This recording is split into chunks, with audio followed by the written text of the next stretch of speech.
ሁሉም ሰው ጥሩ ስሜት እንዲሰማው የሚያደርገውን ህይወት ነው የሚፈልገው።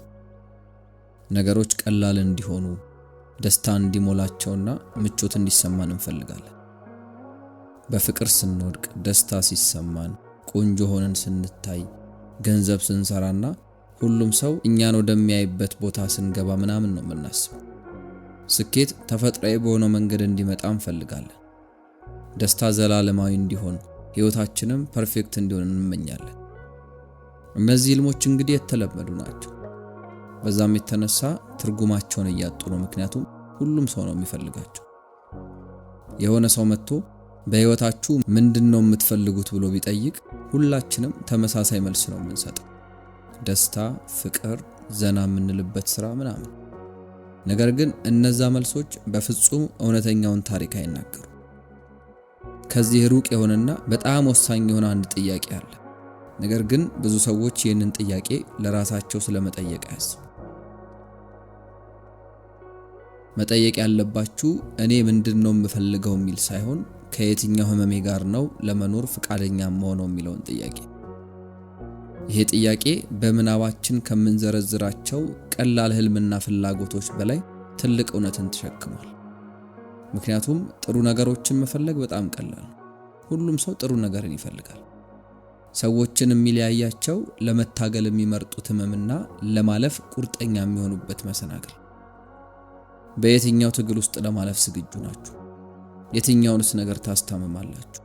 የትኛውንስ ነገር በፍጹም አታልፉም የሚለው ጉዳይ የምትገነቡትን ህይወት ይወስናል። ሁሉም ሰው ጥሩ ስራና በቂ የሆነ ገንዘብ ይፈልጋል። ነገር ግን ብዙዎች ረጅም ሰዓት መስራትን፣ ደባሪ የሆኑ ቀኖችን ማሳለፍና የማያባሩ ኃላፊነቶችን መሸከምን ግን አይፈልጉም። እነዛ ሰዎች ያለምንም ሪስክ ነው ገንዘብ ማግኘት የሚፈልጉት። ያለምንም ጫና ምቾትን፣ ያለምንም መስዋዕትነት ስኬትን ማግኘት ይፈልጋሉ። ሁሉም ሰው ደስ የሚል ሪሌሽን፣ ደስታና ጉጉት የሞላበት ህይወትን ይመኛል። ነገር ግን አስቸጋሪ የሆኑ ንግግሮች ውስጥ ማለፍን ወይም ደግሞ ከእውነተኛ ኮኔክሽን የሚመጣውን የስሜት ማዕበል ማለፍን አይፈልጉም። ሰዎች ህመምን ሁሌ መጥፎ እንደሆነ እያሰቡ ያስወግዱታል። ነገር ግን እውነታው ህመም የሆነ የተሻለና ከፍ ያለ ሰው የምትሆኑበት ፕሮሰስ አንዱ አካል። ይሁንና አብዛኞቻችን ይሄንን እውነታ ማየት አንችልም። ስለዚህ ከሚገባን ያነሰ ህይወትን እንኖራለን። እንዲህ በሆነ እንዲያ ባድርግ እያልን ብዙ ዓመታትን ኖሮ በሚል እሳቤ ውስጥ እናሳልፋለን። ከጊዜ በኋላ የብዙዎች ጥያቄ ቢሆንስ ከሚል ያነበር በቃ ወደሚል ይዞራል። ወደ ኋላ መለስ ብለው ይመለከቱና ችላ ያሏቸውን ያልተራመዱባቸውን መንገዶች ይመለከታሉ። ታዲያ ልክ ሁሉ ነገር ሲፈራርስ፣ ማለትም ሪሌሽኖች አልቀጥል ሲሉ፣ የሥራ ህይወት ሲበላሽ ምናምን ለምንድነው ይሄ የሆነው ብሎ ይጠይቃል። እውነታው ግን ከዓመታት በፊት በመረጡት ምርጫ ስር ነበር። ደስታ ሁሌም ቢሆን የሆነ ያክል ትግልና ልፋትን ይጠይቃል። ምክንያቱም አዎንታዊ የሆኑ ልምዶች የሚያድጉት አሉታዊ የሆኑት እየከሰሙ ሲመጡ ነው። በሰው ልጆች ባህሪ ላይ ሁላችንም ተመሳሳይ የሆኑ ነገሮችን እንጋራለን። ልዩነቱ የሚገኘው ፍላጎቶቻችን ይዘውት የሚመጡትን አለመመቸት እንዴት ነው የምናስተናግደው የሚለው ላይ ነው። ጥሩ ስሜቶች ቀላል ናቸው። ማንም ሰው እነዛን ስሜቶች ኢንጆይ ያደርጋቸዋል። ነገር ግን ህይወታችሁን ቅርጽ የሚያስይዘው ከነዛ ስሜቶች ጋር አብሮ የሚመጣውን አስቸጋሪ ነገር እንዴት ነው ማኔጅ የምታደርጉት የሚለው ነው። ሁሉም ሰው ጠንካራና ቅርጽ ያለው ሰውነትን ይፈልጋል። ነገር ግን ያንን ሰውነት በድካም፣ በመዛል፣ በላብና በትልቅ ዲሲፕሊን ውስጥ ካላለፋችሁ በፍጹም አታገኙት። ውጤቱን መውደድ በቂ አይደለም። የግድ ሂደቱንና ስራውን ማድነቅ መማር አለባችሁ። ሁሉም ሰው የጊዜ ነፃነትን ወይም ደግሞ ስኬታማ የሆነ ቢዝነስን ይፈልጋል። ነገር ግን ያ ላይፍ ስታይል እርግጠኛ አለመሆንን፣ ተደጋጋሚ መውደቆችንና ላይሰራ በሚችል ነገር ላይ በራሱ ረጃጅም ሌሊቶችን ማሳለፍን ይጠይቃል። ሰዎች ፍቅርና ጓደኝነትን ይመኛሉ። ነገር ግን ያ እንቢ መባል፣ ግራ መጋባትና የስሜት ህመም እስኪመጣ ነው ያንን ነገር የሚመኙት። ስለዚህ እውነተኛው ጥያቄ ኢንጆይ የምታደርጉት ነገር ምንድነው የሚለው ሳይሆን የትኛውን ህመም ነው ዘላቂ እንዲሆን የምትፈቅዱት የሚለው ነው። ይሄ ጥያቄ በትክክል ማናችሁ የሚለውንና ወዴት እያመራችሁ ነው የሚለውን የሚገልጽ ነው።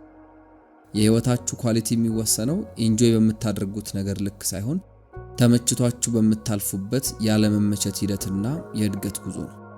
አስቸጋሪ የሚባሉ ስሜቶችን መቋቋም ከቻላችሁ ህይወትን መቋቋም ትችላላችሁ። እነዛን ነገሮች ካስወገዳችሁ ግን ህይወት እናንተ የምትመሯት ሳትሆን በሷ የምትመሩ ነው የምትሆኑት። ብዙ ጊዜ የተለያዩ ምክሮችን ትሰማላችሁ። በደንብ ከፈለጋችሁት ሁሉንም ነገር ታሳካላችሁ ተብላችሁ አታውቁም? ነገር ግን ያ ምክር ሙሉ እውነት አይደለም። ሁሉም ሰው የሆነ ነገርን ይፈልጋል። እናም እነዛን ሰዎች የሚለያቸው ከዛ ከሚፈልጉት ነገር ጀርባ ያሉ መሰናክሎችና ትግሎችን ለመጋፈጥ ምን ያክል ጠንካራና ቁርጠኛ ናቸው የሚለው ጉዳይ ነው። ጥሩ አቋም ያለው ሰውነትን ከፈለጋችሁ ከዛ ጀርባ ያለውን ዲሲፕሊን መውደድ አለባችሁ። ውድ መኪናን ከፈለጋችሁ ከዛ ጀርባ ያለውን ሪስክና ኃላፊነትን መቀበል አለባችሁ። ውጤቱን ብቻ መፈለግ ማለት ዋጋውን መክፈል እስካልፈለጋችሁ ድረስ ተራና ባዶ ነገር ነው። ፍላጎትና መስዋዕትነት የአንድ ሳንቲም ሁለት ገጽታዎች ናቸው። አንዱን ፈልጎ አንዱን መተው በፍጹም የማይሆን ነገር ነው። አንዳንድ ሰዎች ተመሳሳይ ህልምን ለዓመታት ይፈልጋሉ። ነገር ግን አሁንም ምንም የተለወጠ ነገር የለውም። ያለማቋረጥ በምናባቸው ይስላሉ። ነገር ግን አንዴም ቢሆን ያንን ለማድረግ የሚያስችል ነጠላ እርምጃ ይወስዱ። ሰነፍና ደካማ ሆነው እኮ አይደለም፣ ነገር ግን በጥልቀት ሲፈተሽ እውነታው ከሚመኙት ህልም ጋር አብሮ የሚመጣውን ትግልና መሰናክል ማሸነፍ ስለማይፈልጉ ነው። የምናብ ደስታና እርካታውን እንጂ እውነታውን አይፈልጉት።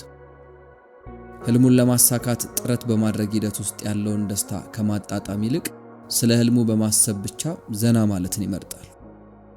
አንዳንዴ ሰዎችን እጠይቃለሁ፣ እንዴት ነው ስቃይና ችግርን የመረጣችሁ ትላችኋለሁ። እነሱም ጥያቄውን ሰምተውት የማያውቁ ይመስል ግራ በተጋባ ስሜት ይመለከቱኛል። ነገር ግን ይሄ ጥያቄ ምን ያስደስታችኋል ከሚለው ጥያቄ በላይ እውነታውን የሚያጋልጥ ነው። ሁሉም ሰው ደስታን በቀላሉ ማግኘት ይችላል። ደስታ ግን በፍጹም ህይወታችሁን ቅርጽ ያስይዝላችሁ። ነገር ግን ህመማችሁን የምትታገሉበት መንገድ ነው ዋጋችሁን የሚያሳየው። ባህሪያችሁንና የወደፊታችሁንም የሚያመላክተው እሱ። ትግልና ልፋትን ማስወገድ አትችሉም። ስለዚህ የምትመርጡት ነገር ማንነታችሁ ይሆናል። የምትራመዱበት መንገድ ነው የምትናገሩትም ታሪክም ይሆናችሁ። ለብዙ ዓመታት ሙዚቀኛ ስለመሆን በምናቤ እያሰብኩት ደስት ነበር። ራሴን መድረክ ላይ እየሳልኩት በእጄ ጊታር ይዤ ሰዎች እያጨበጨቡ ሲያዳምጡኝ ምናምን አስበው ነበር። ይሄ የምናብ ዓለም ቅዠት ወደ ሱሱላ አድርጎ ነበር። ምቾት ይሰጠኝ ነበር፣ ያጓጓኝ ነበር። ሙዚቃን የምር ማጥናት ካቆምኩ በኋላ ራሱ ያህልም አእምሮዬ ውስጥ በህይወት ኖረ።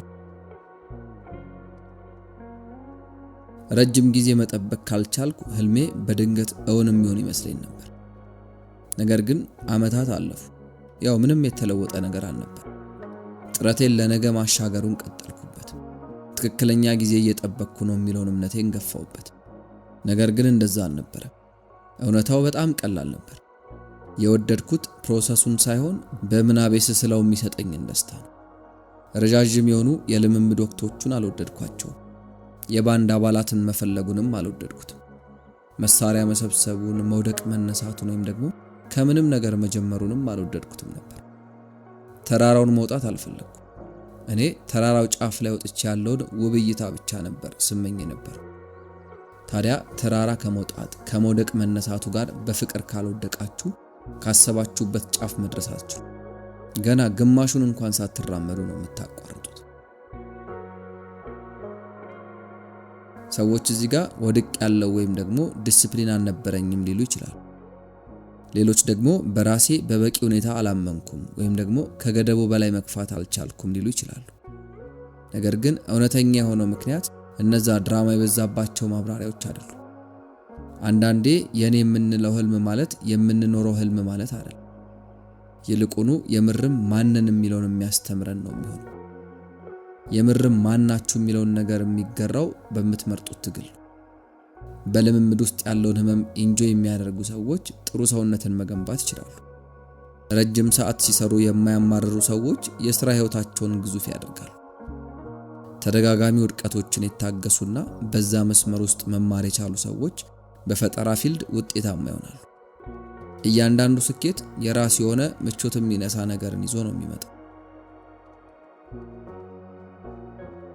ይሄ በፍጹም ራሳችሁን በማይሆን መስመር ውስጥ ስለማሳለፍ አይደል። ይሄ የትኛው ትግል ከናንተ ዋጋና መሆን ከምትፈልጉት ማንነት ጋር ማች ያደርጋል ስለሚለው ነው። ህይወት ከህመም ነፃ ሆኖ አይደለም ዲዛይን የተደረገችው። አለመመቸትን ልታስወግዱት አትችሉ። ነገር ግን ወደ ሆነ ትርጉም ወዳለው ነገር የሚመራችሁን ምቾት አልባ እውነት መምረጥ ትችላላችሁ። ዛሬ የምታልፉበት የትግል መስመር የትኛውም ህልማችሁ ከሚችለው በላይ ወደፊታችሁን ቅርጽ ያስይዟል። መሰናክሎቻችሁ የትኛውም ደስታ ከሚችለው በላይ ይገነቧችኋል። ስለዚህ በብልሃት ምረጡ። የሚያስተምራችሁን ህመም ምረጡ። የሚያሳድጋችሁንና ለናንተ ትርጉም ወዳለው ህይወት የሚመራችሁን ህመም ምረጡ። ዝም ብሎ ማለምን አቁሙ። የምናብ ዓለም ቅዠት ትርፉ ጊዜ ማባከን ብቻ ነው። ህይወት በነፃ ብትሰጠንም የምንኖራት ግን ብዙ ዋጋ እየከፈልን ነው። ያለ ትግል መኖር፣ ያለ ድካም ማግኘትና ያለ ህመም ስኬታማ መሆን አይቻልም። ስለዚህ ህመማችሁን በሚገባ በማስተዋል ምረጡ።